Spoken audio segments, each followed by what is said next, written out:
Welcome to another episode of the Capital Gains Tax Solutions Podcast, where we believe most high net worth individuals and those who help them, they struggle with clarifying their capital gains tax deferral options. Not having a clear plan is the enemy, and using a proven tax deferral strategy such as the Deferred Sales Trust or some other creative ways to exit deferring capital gains tax, creating and preserve more wealth is a great way to help you solve some of your challenges when exiting. Hi, I'm your host, Brett Swarts. For those who don't know me, I'm the host of the Capital Gains Tax Solutions Podcast. And each episode, we bring on some of the best wealth, financial, real estate, and business minds in the world, where they share their ideas and deal stories with us, so we can glean some of their wisdom, and so we can all try to be smarter in everything we're doing for creating and preserving more wealth. We also are streaming on expert CRE secrets as well, for those commercial real estate experts out there that are looking to be a better broker, be a better investor. So we welcome everyone listening there as well. I'm excited about our next guest. He is out of San Diego, California. He is the founder of Due Diligence Project and the Virtual Family Office Club. As well, he has an extensive background. He's authored a book called The Due Diligence Project, and he has created a revolutionary platform of vetting resources that supports hundreds of leading tax-focused CPA firms and family offices around the country. And he's been published in Money Matters Volume 2, both available on Amazon. He's also highly sought out and been invited to provide thought leadership throughout the United States, Canada, Germany, Switzerland, United Arab Emirates, and Norway. And he's began his career as a derivatives options trader and market maker, as a member of the Chicago Board of Trade, Chicago something exchange, and the Chicago Board of Options Exchange, and so much more. Please welcome to the show with me, Mr. Alex Sonkin. Hey, Alex, how are you doing this fine afternoon, sir? Hey, Brett. Thanks for having me. I'm doing great.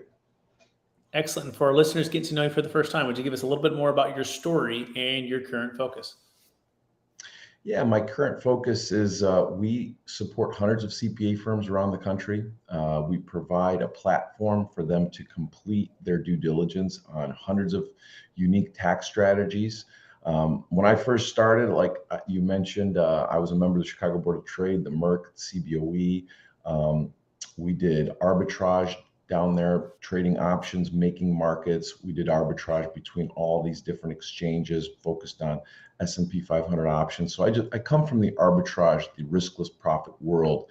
And many years ago, I got involved in tax planning, building family offices, building virtual family offices. And what we realized, there's a huge disconnect between what the top 18% of Fortune 500 companies were doing. The top 18% of billionaires are able to zero out their tax returns, pay virtually zero taxes, and 82% of Fortune 500 companies aren't so lucky. They can't build elite tax planning teams together that could match what 18% are doing every year. So 82% of Fortune 500 companies, 82% of billionaires are paying way more tax than they should. And for some reason, 18% have figured out how to avoid tax altogether.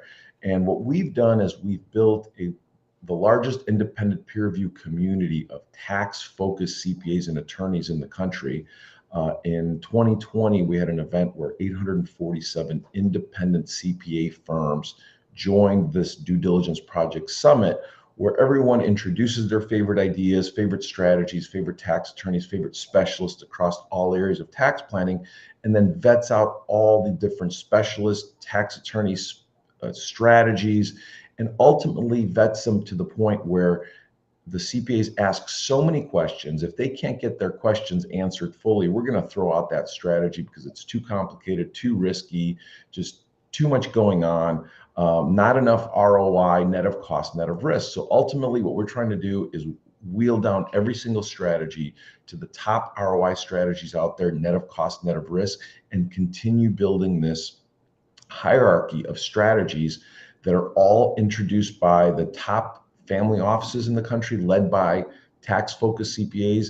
And ultimately, our community needs to really vet out each strategy. And the way we do it is having independent vetting of each strategy. And in order to qualify to vet these strategies, we really need these CPAs to have at least 10,000, hopefully 50,000 hours of experience in audit, in tax court, to review the structure, to look at the weakest point of the structure, and look at it from a perspective of where's the IRS going to attack this if they were to attack this strategy, and can we defend this strategy in audit? Can we defend the strategy in tax court, knowing that most CPAs don't want to go to audit, most CPA firms don't want to go to tax court. So ultimately, we're just trying to keep these ultra high net worth business owners that have large income tax or capital gains tax issues. We want to really serve them through their CPA firms, through their family offices, by surrounding their CPA firms and family offices with best-in-class peer-reviewed resources, tax attorney specialists, and the actual specialties, the actual strategies that have been vetted by our network of lead CPAs. Fantastic, Alex. Hey, thanks so much for that overview. And that is amazing information. And we're going to dive into that, getting ahead of the curve with the due diligence project and what that looks like. And by the way, if you want to learn more about Alex Sonkin, you can go to duediligenceproject.com. That's duediligenceproject.com. But before we go there, Alex, I want to take one other step back. I believe we've all been given certain gifts in this life, and these gifts have been given to us to be a blessing and help to others. So maybe go back to the high school days or the younger days. And what are the one or two strengths or gifts that you believe you were given? And how does that help how you help and bless people today? Yeah, no, I appreciate that question. Hopefully I've been given at least one or two strengths. I'm very grateful to God for blessing me to have the blessings that I'm currently enjoying. And, I certainly have my many weaknesses, as my wife keeps telling me. So if I'm to identify a few of my strengths, I guess it's being able to explain really complicated things in a simple way. Being able to juggle quite a few things in my head at the same time. Being an options trader, you have to have strong math skills. But one of the things that you're able to do as an options trader is just be able to price out options and be able to do a bunch of math very, very quickly. Just not complicated math, but a bunch of simple mathematical equations very quickly, and kind of juggle a bunch of different mathematical equations simultaneously in my head. And option trading is, floor option trading goes fast. Sometimes you have a couple seconds to make a decision. With tax planning, it's slow motion options trading. It's slow motion in terms of we can find arbitrage in a number of different ways of looking at a tax strategy or combining different tax strategies, which is the same thing as options trading. It's juggling a bunch of different mathematical formulas in my head and trying to figure out, if we combine this, and this, can we create value for the client? Can we create value for the business owner, where they can go in the tax code, use tax laws legally to avoid tax legally, and create some kind of benefit in their community, and not create an issue in audit and tax court. So being able to explain that. So complex, simple. Yeah, so complex, simple. Sorry to cut you off there. I just want to make sure we stay with time here. So making complex simple, which is awesome. And then the strong math skills. And I imagine you might, you're a quick thinker, which is great, right? And especially with numbers. So I'm just curious, does that mean you're is there a sport or something growing up that led, that connected with all of that? Well, I played some football, I played some basketball, played volleyball as well. I think athletics are really important. I enjoy coaching youth sports now. I've been able to coach my boys in flag football out here. That's just been an amazing sport. I've been able to coach a bunch of youth athletes out here, elite athletes here in San Diego over the last 7 years or so. So I think football is a tremendous sport, tremendous team sport, working as part of a team, going as hard as you can, supporting your teammates, good or bad. I think youth sports, the competitive nature of youth sports and being part of a team, it really, really helped me, because I enjoy working as parts of teams right now. Ultimately supporting elite CPAs, building teams around them, building teams to support them, which is what we do now in terms of building our little flag football teams, building our tax planning teams, building our virtual family office teams with best-in-class peer-reviewed resources. At the end of the day, that all comes back from being competitive as an athlete, being part of teams growing up. Love it. Fantastic. So let's dive right into the topic at hand, which is getting ahead of the curve with the due diligence project. So Alex, what's the number one secret to getting ahead of the curve with any kind of due diligence? Well, the key is, look, doing due diligence on investments, I think, is very tricky. there's a whole family office club that we're actually partnered with, that our presentations are part of that family office club. And their focus is they support 2,700 plus family offices, and they're helping these family offices complete due diligence on actual investments, which is very, very tricky to do. It's arduous work because there's just so many moving parts to evaluate risk with a particular investment. You really have to understand that space. You have to understand the players. You have to understand there's a lot, and plus you have to understand market risk. When looking at a tax strategy, our solution is to show this tax strategy to hundreds and hundreds of independent CPA firms, we lovingly call ourselves tax geeks, tax-focused CPAs who are going to look at that strategy, who are going to meet that strategist, that specialist, ask them a million questions, or as many questions as they need to ask to get comfortable, to understand the risk, to understand how the IRS could attack this, to understand the weakest part of each structure, to understand, is this going to stand up in audit? Is this going to stand up in tax court?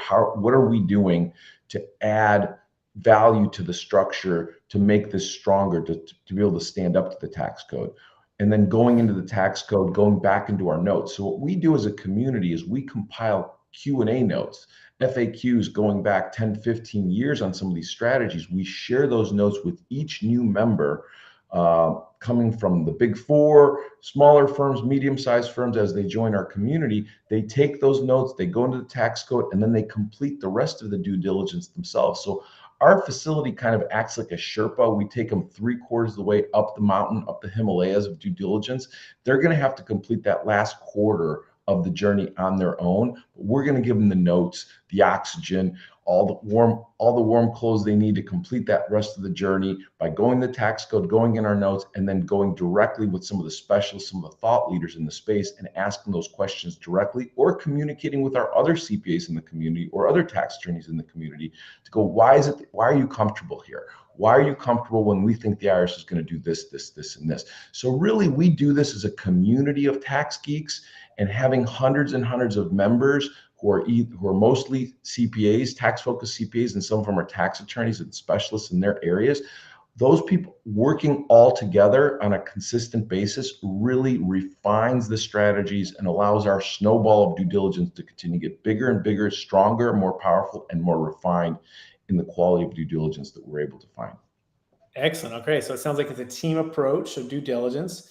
It feels like it's everyone in it together to uncover challenges, potential risks, ask good questions, and then it also seems like, or sounds like, it's a place for new people to come into, and a lot of it's already been paved the way, or a lot of the research has been done, a lot of the notes are there, and it gives an opportunity for people to quickly vet or move through different tax strategies. Is that a fair summary, Alex? Yeah, it's a great point. It's a great point, Brett. The key is, one of the keys, and we do a whole program about the 10 pillars of extraordinary due diligence. One of the keys is each member has to be independent, right?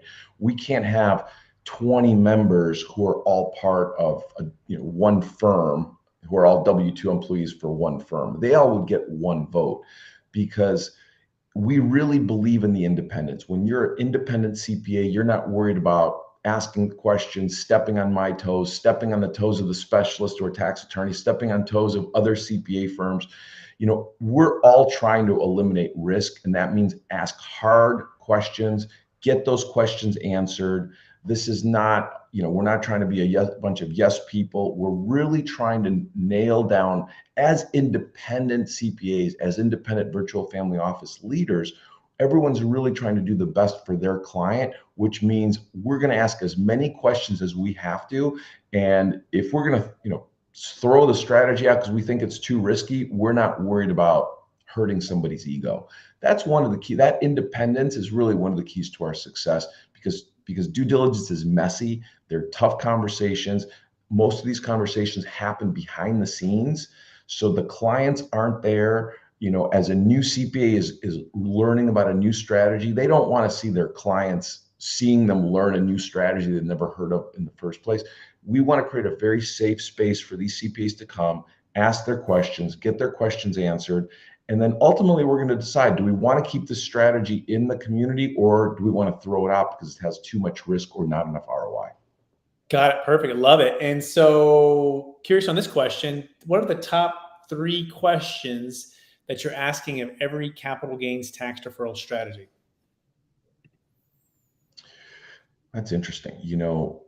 When we look at strategies, right? And our challenge is we have so many to choose from. We're not a one-trick pony. We're not. When we see not everything's a hammer. We don't have one hammer for when we see a nail. We have a lot of potential tools to use, and that's one of the challenges in our communities. We have a lot of strategies. So the things that we want to do is we want to really identify which strategy is going to fit which fact pattern, right? So some of these strategies involve leverage. Some of these strategies involve, liquidity. Is this going to, if I do this, am I going to have access to my money, or am I going to tie up the money?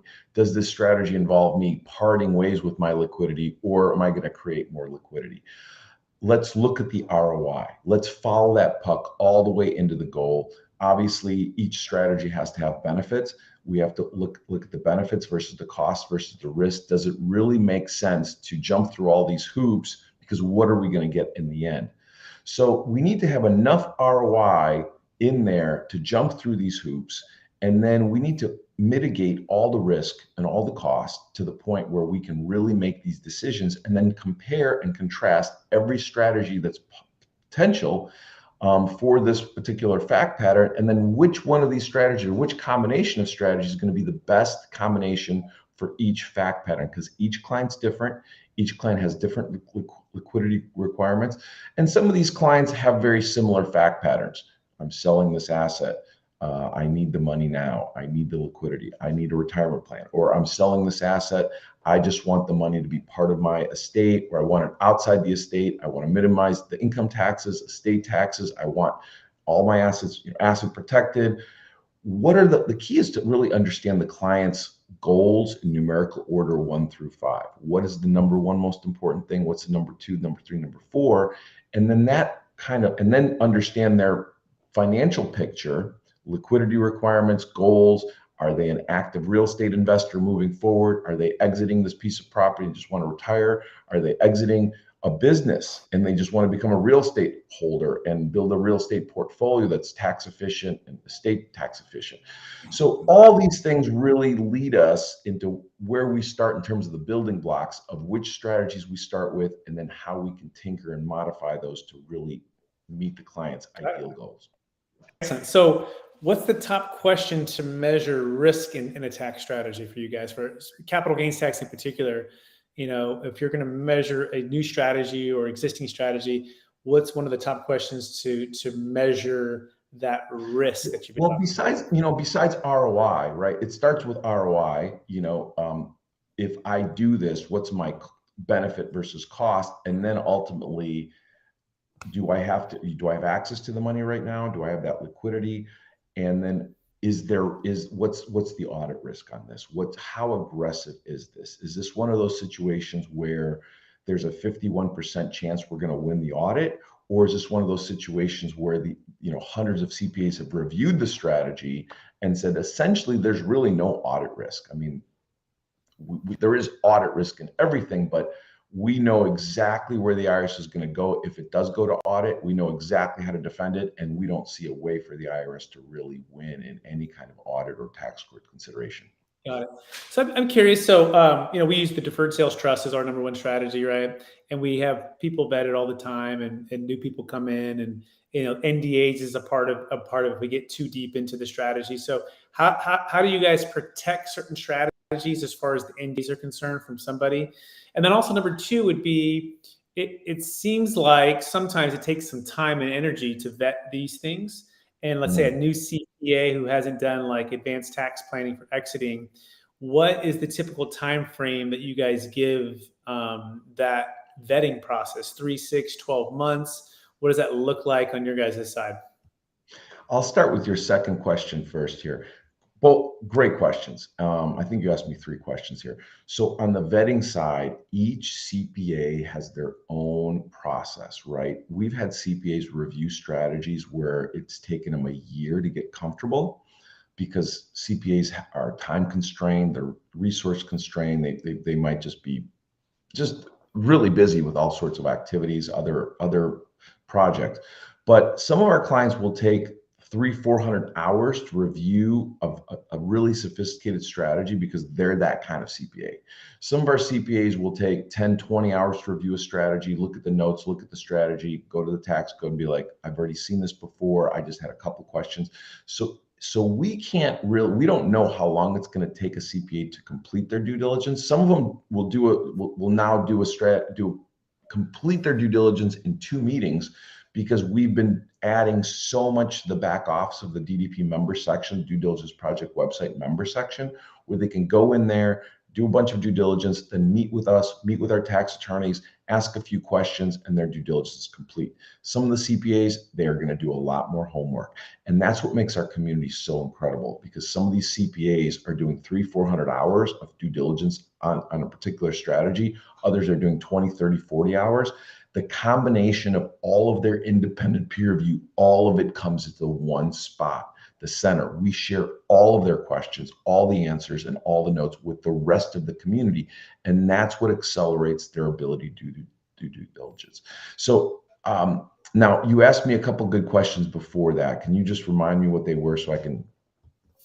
Yeah. I think, by the way, it sounds like you guys are kind of like a Bigger Pockets. You've heard of Big Pockets, right? Where you're bringing together a community and asking great questions and vetting different things, different strategies, but particularly for tax, which I think is awesome, by the way, really cool, which is pretty unique. I haven't heard of something like this before. And to have CPAs putting in 300 to 400 hours on a single strategy over a period of time is also really great too. Or even 10 to 20, because you're right. They are very busy, and especially there's always something to do. There's a shortage in tax in CPAs because a lot of them are retiring, as you know. A lot of things there. Yeah, I think it was really just centered around risk, right? In particular, so a lot of times people are showing up.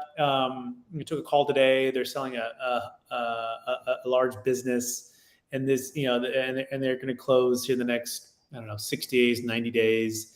And they built this business from scratch, and they have, their CPA, and, the CPA may have been doing their general tax reporting, knows about a 1031 exchange, knows about IRAs, 401ks, knows the standard stuff, but may not know something that's an advanced tax strategy that's different. They haven't heard of before. A lot of people get us confused with the Delaware Statutory Trust, which is just another form of 1031, all these different things, right? But the point is, if they have enough time, anyone has enough time, and they sign NDAs, I think it was the NDA was the part of it, right? We get the NDA question, right? How do you encourage people to protect, what they have, and not to have it get out to, let's say, people that may not play within the guardrails here, right? And abuse it, and then it gets taken away, versus letting everybody see it and go through it and just, have at it. And, potentially the audit does happen and it fails because now, they didn't follow the rules. Yeah, no, it's a great question. Look, we're very, we're a target, right? We have access to proprietary strategies. We have strategies where we work with 8 law firms to do various strategies for us. And we have law firms that are trying to steal our proprietary strategies from us and the other law firms that are working with us, because they know that some of these other law firms are doing things at a much higher level, and they want to know exactly the devil in the details. They want to see those details. We are very, very protective of all of our partners. I mean, we really act like Amazon. We're really the intermediary between all of these resources and specialists and all of our clients and members. And our clients and members are the actual CPA firms. They're not the clients of the CPA firms. Our clients are the professionals, the CPA firms and law firms that are part of our community to serve their billionaire, centimillionaire, multimillionaire clients in the best possible way. So we are very, very protective of all of the proprietary strategies of every one of our partners. And our CPAs will, we vet each of the CPAs, we vet each of the resources to make sure none of this kind of stuff happens. Now, I came from, I was a member of the Chicago Board of Trade, the Mercantile Exchange, Chicago Board of Options Exchange. These are all membership organizations, happen to be in Chicago trading options. And one of the things I learned down there is as a member of these organizations, these are self-policing organizations, meaning if I say buy and I buy this basket of S&P options and another broker sells them to me and puts out his hand like this, that's a contract. That's a contract. If they violate this contract, if they say to me, no, you know what, I don't know that transaction, there's maybe 150 people in that trading pit that saw that transaction happen. Maybe 3, 4, 5 of them can attest to that transaction. If he goes back on that contract, there's a chance that he's going to get thrown out. His membership is going to get thrown out. He's going to get thrown out of the exchange. So we are really a self-policing organization where if there's a bad player, if there's a CPA firm or a law firm or a specialty firm that's trying to violate NDA agreements or do things that are not clean, we're just going to throw them out of the community. And they're not going to be able to participate in the due diligence project. And they don't want that. So we are very, very careful to not allow the wrong kind of players on the CPA side, on the client side, or on the resource side to participate. And we're doing due diligence on everybody.